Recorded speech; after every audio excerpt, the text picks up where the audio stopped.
Okay, so we're talking about stress and sleep today, and hopefully you can hear me and see me this time.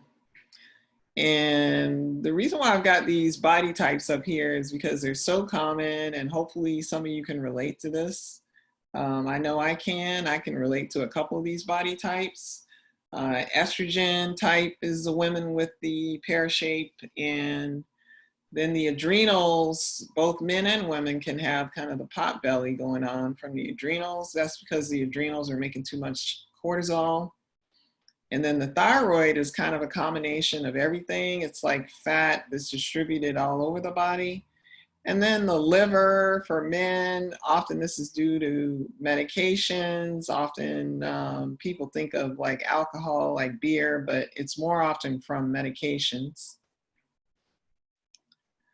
So, and in functional medicine, some of you know already that we look at a different range the um, for the labs. Like for instance, the thyroid stimulating hormone, which is really important with sleep. Your thyroid function really has a lot of effect on sleep. So if you're abnormally high or abnormally low, you won't be able to sleep through the night. You may have palpitations. You can have weight gain or weight loss, depending on which way it's going.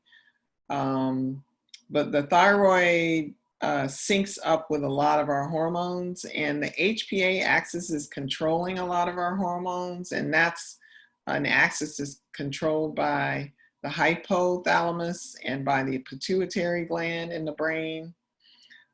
So what I want you to remember from this slide is that in functional medicine, we're looking for a functional lab range. And actually, I'm looking for a 2 for your TSH to be below a 2. And I'm actually looking for the low number, a bit lower than this, but you get the idea. I'm looking for an optimal range. And then the same goes with testosterone, estrogen. We're looking for an optimal range. And, if you know men are optimal, like in this range up here, why should you, when you're older, be accepting testosterone that's way down here or below here? And then cortisol, we've talked about this before, so I'm not going to review it all over again, but you have a circadian rhythm, and this is a 4-point cortisol that we're looking at in functional medicine and integrative medicine or holistic medicine. And this is the normal secretion of cortisol. So what we can see, there are like 4 different patterns we can see. You can have spikes during the day, you can have spikes at night, you can have a flatlining, or your cortisol could be like too high overall. And when the cortisol is out of sync, your sleep is going to be affected. We really should be getting 6.5 to 9 hours of sleep at night. So the average is 7 or 8 hours. And we have a pineal gland that syncs up with the sun in our brain. And then the endocrine clock is the pituitary and the hypothalamus. And we also have circadian clocks in all of our organs, like the heart, the liver. And I'm going to talk about that a little bit more. We have a clock that traditional Chinese have drawn out that shows that organ clock. So this is just demonstrating the circadian rhythm of cortisol and of melatonin. You see that they're opposing, and it's very important. We are finding out that melatonin is super important with cancers such as breast cancer, colon cancer, and that often people have a deficiency. And often for breast cancer, people aren't sleeping for years before they get problems with the breast cancer. So it's better to act on these sleep abnormalities early. And if you have insomnia plus snoring, it's important to go get a sleep study. Also, if you have abnormal leg movements, or if your legs feel sore, or you get fatigued easily in the legs during the day, go and get a sleep study and see if you have restless legs. There are things, medications and supplements that can be given. So what happens when we have poor sleep? And sleep becomes poor when we're stressed for a variety of reasons. I mentioned the hormones. I will mention here neurotransmitters. Sometimes people's brains just keep going at night, and that's usually neurotransmitter related. So other things that can happen if, as a result of poor sleep, is it can increase the blood sugar and increase blood clotting. And we see this in sleep apnea and restless legs. Like, this can actually happen, and I've actually diagnosed it many, many times.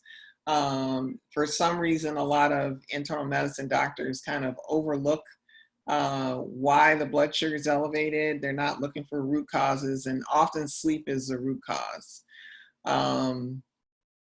The circadian rhythm is from 10 p.m. to 6 a.m. So if we're sleeping off circadian rhythm, like if you have shift work, that can affect your blood sugar, that can affect weight gain. And really, if you're working shift work, it can make you very weight loss resistant. And you can do everything in the book. You can take diet pills. It's not going to work, because if you're sleeping off circadian rhythm, you're always going against your body's natural rhythm. So brain chemicals, we're talking about that now, and mood, like anxiety, depression, can be affected by sleep. Bipolar disorder, some people are bipolar because they are not sleeping properly. I mentioned the increased risk of developing cancer. Infertility, so we have an epidemic of infertility in our millennials right now. And fertility issues are related to just holistic health. So it's not only like, what people are eating, but it's the lack of sleep.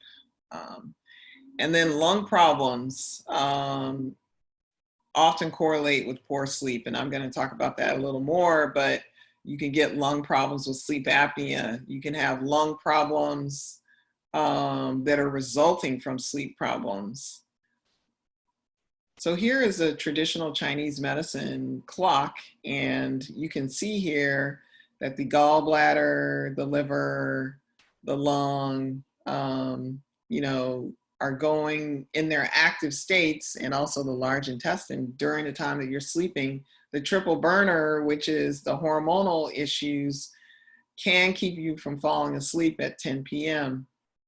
So just keep in mind that all of this has been mapped out thousands of years ago. So what can you do today?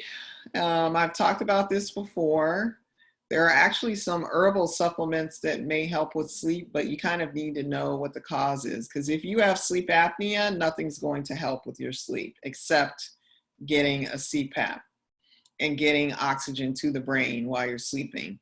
If you have sleep apnea, you have to realize that you're telling your body that when you go to sleep, you're going to be choking and gasping for air and being suffocated. So your body is going to go into fight or flight as soon as your head hits the pillow. So that has to be trained out, and the body has to be assured that you're going to get oxygen. And that puts into gear a whole host of hormonal issues that can cause infertility, that can cause problems with blood sugar control. Just a whole bunch of things can happen because of that sleep apnea. Now, restless legs can cause similar problems, but not to the extent as sleep apnea. And, there are technology devices that you can use, like Fitbit. There are other devices that can tell you how long you're sleeping and what the quality of sleep is. There's a device called Aura, I think it's AURUM.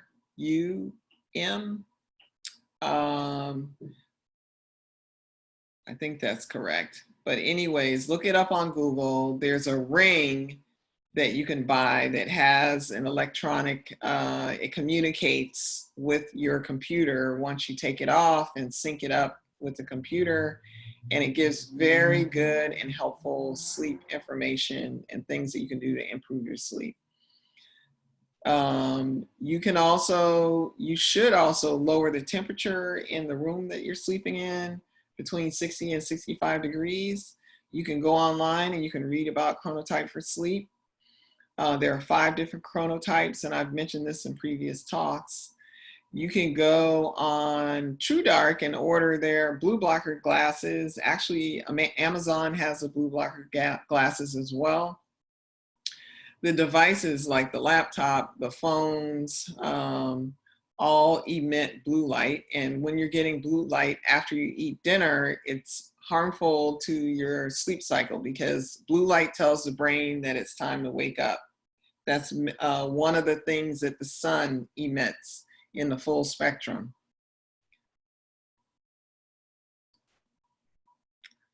So I mentioned the blue light, and it's actually can be considered a neurotoxin. It can affect your memory, and it can increase your risk of obesity and cancers. So if you'd like to hear my orientation talk, you can join me this evening. And I'm going to be on Zoom, and you would need to either email me or go on my website and click on orientation, and I will send you the link. And if you can't join tonight, I usually am presenting this regularly, so just email me and tell me when you may have time to look at the video. I'm so happy you joined me here today, and I hope that this is going to help with people and what to do about the sleep. That I know a lot of people are having disordered sleep right now due to the increased stress. But as I said, there's a lot that we can do. And you can join me tonight for my talk at 7 p.m. I'll try to help you as much as possible. But, you know, a lot of times you need to get coaching and you need one-on-one.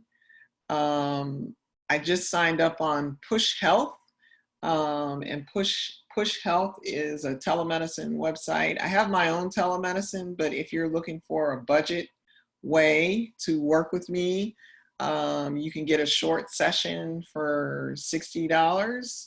And that's really a bargain. You just need to be really organized with what you're going to be talking about because 10 or 15 minutes goes very quickly. And I'm on here just about every Thursday live at noon. And I'm sorry for the delay today. Again, the mechanism just seems to be cutting off, and I don't know why. It might be my internet connection. You can hit me up on my YouTube channel. I'm going to be posting this video. Hopefully I recorded it properly this time. And I'm going to post it on my YouTube, which is Treat Yourself to Health. Treat Yourself to Health. And my Facebook page is Treat Yourself to Health. And I'm also on Instagram at Treat Yourself to Health. And on Instagram, I'm going to be posting a video this week of an update on my gardening project, gardening with some friends of mine in Bloomfield. And we're gardening in a greenhouse and a little bit outdoors, but it's mostly in pots. So that may be of interest to you. And I occasionally am posting pictures of gardens that I see in a neighborhood that look fantastic. So, all righty. If you have any questions, post them in the chat. I also want to alert you to go to regenerate.pro. So it's REGEN as in Nancy R and then the number 8.pro/1589. On there, you can purchase an epigenetic test that's done on your urine. It's sent to your home, and then you send the kit in. It costs $320. It gives a lot of valuable information that you can review on your own, or you can pay a small fee, or pay me on Push and Push Health, and I'll review it briefly with you and what the meaning of the organic acids part of the test is. That's what people sometimes need help with. And then you can have a customized superfood formulated for you based on your epigenetic testing and based on what your specific deficiencies are. And that supplement is called Optimate, OPTIMAT 8. And that's available under the Buy tab on that website that I mentioned, regenerate.pro, REGENR, the number 8.pro/1589. And you can purchase the epigenetic testing. I think it's EPB is the abbreviation. And you want to make sure you get the one where they're going to ship it to you. And I believe it's $320 with shipping. And then the Optimate is around $150 per month. And you want to do that for 3 to 6 months before you retest. And you can order the test anytime you get ready. So that's a great resource for you to manage your own health, especially during this time of COVID. Some people may need more coaching. For instance, if your blood sugars are elevated, if you're tired and worn out, fatigued, you may need to get a consult, and we can figure out what you need together. Okay? All right. Well, it's great seeing you here today. I'm going to stop sharing and stop